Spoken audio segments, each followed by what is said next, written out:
मैं अरविंद सर और आप सभी विद्यार्थियों के लिए मैथ का एक नए टॉपिक का वीडियो लेकर आया हूं जो रेलवे और एसएससी के परीक्षाओं के लिए बहुत ही महत्वपूर्ण है। और इस टॉपिक का नाम है पॉलीगन।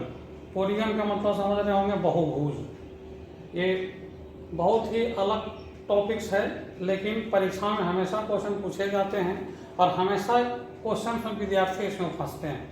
लेकिन मैं एक ऐसा ट्रिक आज बताने जा रहा हूँ जिसमें पॉलीगन से कुछ भी क्वेश्चन ऐसा आ जाए जिसको आप एकदम चुटकियों में सेकंडों में हल कर सकते हैं। सबसे पहले थोड़ा सा हल्का सा बेसिक देख सकते हैं, बाकी ट्रिक तो सेकंड का है।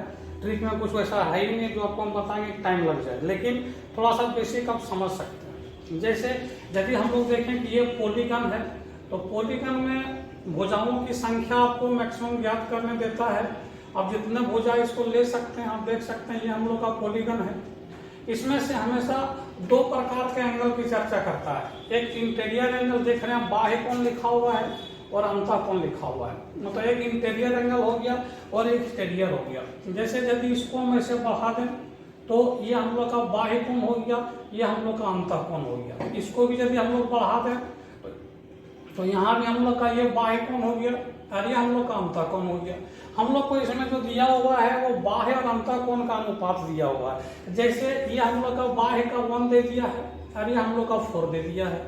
यदि ये पूरा हम लोग मिला दें तब देख रहे हैं एक स्ट्रेट लाइन का निर्माण हो जाता है। मतलब इसका दोनों मिला के एंगल जो होगा वो 180 डिग्री होगा। तो यदि 4 1 5 हो जाएगा, 5 बराबर 180 हो जाएगा, मतलब 1 बराबर 36 डिग्री हो जाएगा। इसका मतलब इसका बाह्य कोण जो होगा वो 36 डिग्री हो जाएगा।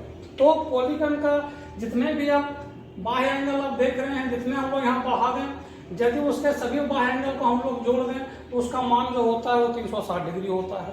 तो यदि हम लोग 360 को 36 से भागा दे दें, 360 को 36 से भागा दे दें तो इसका जो वैल्यू हम लोग को आएगा वो 10 आएगा। इसका मतलब इसमें हम लोग की 10 भुजाएं होगी और जितने ये बाह्य एंगल्स होते हैं उतनी ही पॉलीगन में भुजाएं होती है। तो इस प्रकार से बेसिक में वैसे भी बना सकते हैं कि पहले दोनों एंगल को जोड़ के 180 बराबर करेंगे, फिर बाह्य एंगल का मान निकलेगा और इसके बाद हम लोग यहाँ से भुजा इसको ज्ञात कर लेंगे। लेकिन यदि इसको ट्रिक में चर्चा करें तो आपको ऐसा सिंपल ट्रिक हम बताएंगे जिसमें इतनी महाभारत करने की आवश्यकता आपको नहीं होगी। जैसे आप देख रहे होंगे यहाँ हम लोग का दिया हुआ है एक्सटीरियर और इंटीरियर, ये दोनों का हम लोग का अनुपात दिया हुआ है। एक्सटीरियर कितना दिया हुआ है 1 है और ये हम लोग का 4 दिया हुआ है। एकदम ट्रिक में आपको बनाना है तो कुछ मत कीजिए, दोनों को जोड़ दीजिए। 4 और 1 5 हो गया और इसको हमेशा 2 से गुना कीजिए, मतलब इसमें 10 भुजा होगा। तो अब आसानी से इसका आंसर आप 10 ले आए। कुछ भी आपको बनाने की आवश्यकता नहीं है। लेकिन ध्यान रखना है एक ट्रिक हम लोग तभी लागू करेंगे जब इसका एक्सटीरियर एंगल जो है वो 1 दिया हुआ है।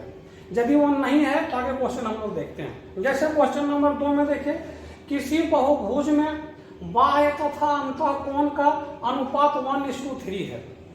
तो बहुभुज की भुजाओं की संख्या ज्ञात करें। यहाँ भी आप देख रहे हैं ये हम लोग का एक्सटीरियर जो है और ये हम लोग का जो इंटीरियर है, दोनों का रेशियो दिया हुआ है 1:3। 1:3 है। ट्रिक में बनाना, दोनों को जोड़ दीजिए, 1 और 3 4 हो गया, 2 से गुना कर दीजिए, मतलब इसमें 8 भुजा होगी। चुटकियों में आप इसके आंसर को दे सकते हैं, जरा सा भी आपको टाइमिंग नहीं लगेंगे। नेक्स्ट आप क्वेश्चन नंबर 3 में जाइए। बोलता है किसी बहुभुज में बाह्य तथा अंतः कोण का अनुपात 2:3 है। तो यहाँ भी भुजाओं की संख्या ज्ञात करें। अब यहाँ देखिए आपके पास क्या दिया हुआ है, ये एक्सटीरियर दिया हुआ है, ये आपका इंटीरियर दिया हुआ है। यहाँ देखिए 2:3 है। अभी आपको पहले क्वेश्चन में बताए थे कि यदि इस ट्रिक को अप्लाई करनी है तो एक्सटीरियर हमेशा 1 होनी चाहिए। यहाँ आपका क्या है 2 दे दिया है, तो ऐसा नहीं है, ट्रिक से नहीं बनेगा। अब क्या करेंगे, इस 2 को 1 लाना है तो 1 कैसे लाएंगे, तो 2 से डिवाइड कर दीजिए। तो 2 से डिवाइड करेंगे तो ये हम लोग का 1 आ गया, ये हम लोग का 3/2 आ गया। तो ये 2 से डिवाइड किए 1 3/2। तो कुछ नहीं करना है, दोनों को जोड़ना है। तो 1 + 3/2 कर दीजिए। तो 1 + 3/2 तो कितना आ जाएगा 5/2 आ जाएगा और फिर 2 से गुना कीजिए, मतलब 5 भुजा हो जाएगा। ये देखिए, इसलिए इसको ध्यान रखना, सिर्फ 1 आपको लाना है, जो बहुत ही आसान है। और लास्ट क्वेश्चन में देखिए किसी बहुभुज के बाह्य तथा अंतःकोण का अनुपात आपका 2:7 दिया हुआ है। तो यहाँ भी कि बहुभुज की भुजाओं की संख्या ज्ञात करें।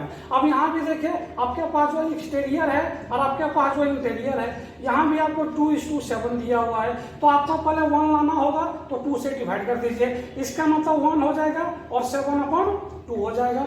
वही प्रोसेस आप लागू कीजिए, दोनों को जोड़ दीजिए, तो 1 + 7/2, इसका मतलब 9/2 और पुनः 2 से मल्टीप्लाई कर दीजिए। ये देखिए आंसर आपका कितना आ जाएगा, 9 भुजा आ जाएगा। तो देख रहे हैं कि पॉलीगन को वैसे क्वेश्चंस जो हमेशा विद्यार्थियों को परीक्षा में फंसाता है, वो जाता है, टाइम को बर्बाद करता है और आंसर भी सटीक नहीं दे पाते हैं, वो मेरे द्वारा दिए गए इस ट्रिक को आप प्रयोग कीजिए, क्वेश्चन को बनाइए, तो चुटकियों में क्वेश्चन को सॉल्व कर सकते हैं और कहीं भी आपको कोई परेशानी नहीं होगी। और एसएससी अथवा रेलवे की कोई भी परीक्षा देते हैं तो सभी प्रश्नों को आप आसानी से बना सकते हैं। आज इस वीडियो में पॉलीगन में यहीं तक रहेंगे हम। नेक्स्ट वीडियो में हम आपको नेक्स्ट टाइप का क्वेश्चन आपको देंगे, जो पॉलीगन का अगला भाग हम लोग का होगा। यदि आप इस क्वेश्चन के ट्रिक को समझ पा रहे हैं तो इसको आप शेयर कीजिए, लोगों को बताइए और सब्सक्राइब भी करें थोड़ा सा, जिससे क्या हो, इसमें और विभिन्न प्रकार के वीडियो आपको मिलते रहें। और यदि आपको आवश्यकता पड़े तो हमारे संस्थान के